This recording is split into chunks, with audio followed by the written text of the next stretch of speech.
Et coucou tout le monde, ça vous dit une bûche Red Velvet? Juste exceptionnelle, de quoi impressionner vos convives. Elle est délicieuse et surtout facile et rapide à faire. C'est parti!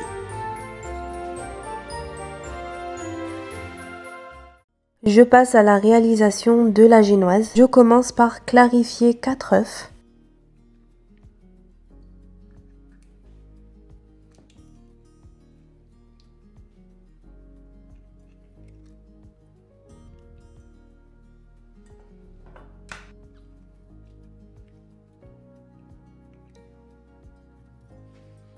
J'ajoute une pincée de sel sur mes blancs d'œufs que je viens monter en neige.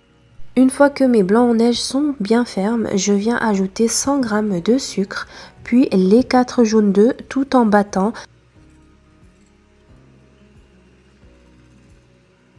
Et une cuillère à café de vanille liquide. Continuez à battre jusqu'à ce que votre préparation ait triplé de volume. Je vais maintenant colorer ma génoise à l'aide de ce gel colorant que j'ai commandé chez Amazon. N'hésitez pas à faire une capture d'écran. Ensuite, je viens rajouter le gel petit à petit jusqu'à obtenir une belle coloration rouge.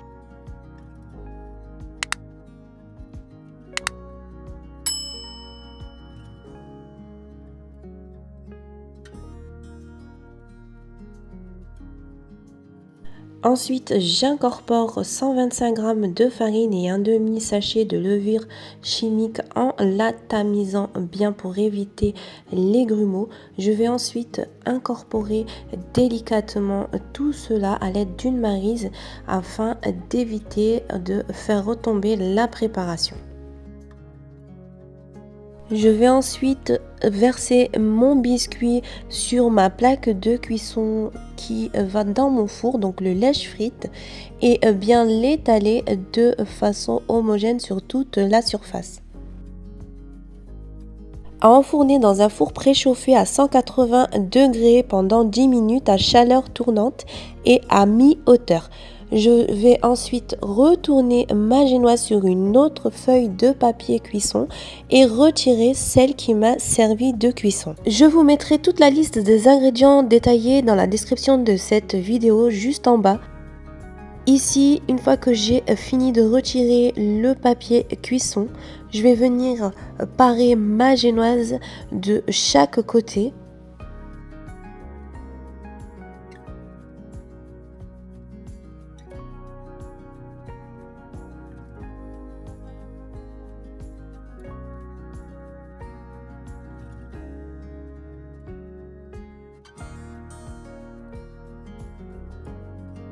Une fois que c'est fait, je l'enroule sur elle-même. Sachez que toutes ces manipulations doivent se faire une fois que la génoise est pratiquement refroidie.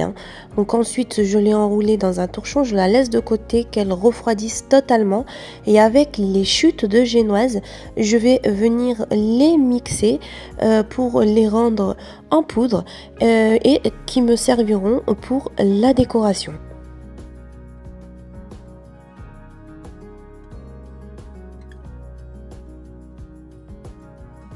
Je vais maintenant réaliser une chantilly au mascarpone et pour cela, j'ai versé 500 g de mascarpone, 5 cuillères à soupe de sucre glace, un sachet de sucre vanillé. J'ai détendu avant d'ajouter ma crème liquide entière très froide. Et donc j'ai ajouté 40 centilitres de crème liquide entière très froide. J'ai battu ma préparation jusqu'à obtenir une texture très ferme. Je la filme et la place au frigo. Ici, j'ai ma génoise qui a totalement refroidi. Ici, j'avais préparé un sirop, 30 g d'eau et 20 g de sucre à faire chauffer 5 minutes sur le feu ou un peu moins. Ici, j'ai déroulé ma génoise. Je vais venir l'imbiber de mon sirop. Ensuite, je vais répartir ma crème mascarpone montée sur toute la surface de ma génoise de façon homogène. Je veille à garder la moitié de ma crème montée mascarpone pour recouvrir ma génoise par la suite. Je place le restant de crème montée mascarpone au frigo et ensuite je vais rouler ma génoise en veillant à bien la serrer. À vous de voir, soit vous la roulez dans le sens de la longueur ou soit dans le sens de la largeur. Si vous voulez bien évidemment une génoise plus longue, il faudra la rouler sur le sens de la longueur. Ici, je l'ai bien enroulée dans le papier cuisson, puis dans mon torchon. Je vais la placer au frigo une vingtaine de minutes, histoire qu'elle est bien figée, et on se retrouve juste après. Ensuite, je sors ma bûche du frigo. Je vais la dérouler du papier cuisson. Je vais la laisser sur mon papier cuisson afin d'éviter de salir mon plat de présentation lors de la décoration de ma bûche. Ici, j'ai sorti ma mascarpone montée donc à la vanille du frigo et je viens recouvrir ma bûche totalement à l'aide d'une spatule coudée et je vais essayer de la lisser le mieux possible.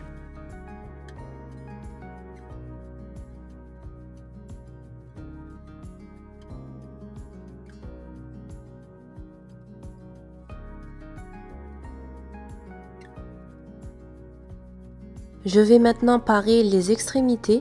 Vous pouvez aussi recouvrir totalement votre bûche et ne pas à la parer des deux côtés. C'est à vous de voir. Ensuite, je la dépose sur mon plat de présentation délicatement. Je viens retirer ou plutôt lisser les imperfections.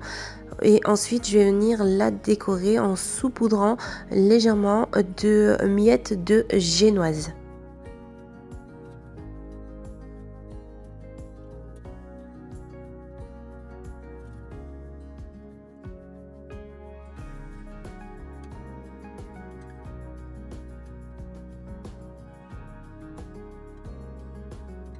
Je vais maintenant décorer le dessus, donc je vais m'aider de poches à douille que je trouve chez Action. Ici je vais utiliser une douille 6B. Voilà, donc je vous laisse avec les images.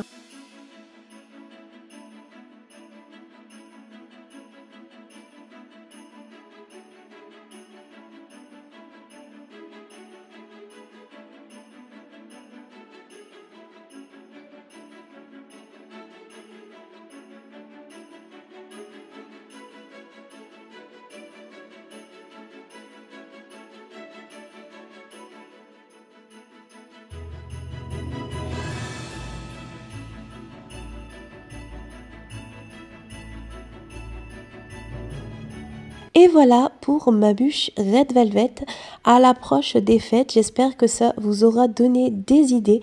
J'espère que vous allez en mettre plein les yeux à vos convives, votre famille et surtout vous régaler. En attendant, je vous dis prenez soin de vous et à très vite pour de nouvelles recettes.